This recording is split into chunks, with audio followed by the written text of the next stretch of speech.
আদরে চাদরে মেঘ ঠোকে ঘরে দুঃস্ব বৃষ্টি একটা, ঠোঁটের কোনায় সুখ লেগে থাকে ভিজে যায় একা মাঠটা।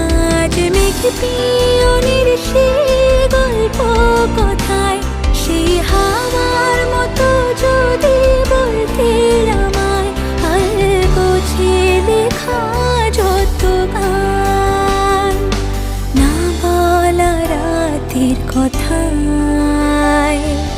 রোদে ভেজা ছাদে একলা হাতের মেঘলা, শুধু দুটি মন বায়না চোখে চোখে আয়না। তোমায় আমায় ভালোবাসায় মনে রাখা যত গান। ভালোবেসে সখী নিভৃতে যতনে আমার নামটি লিখো তোমার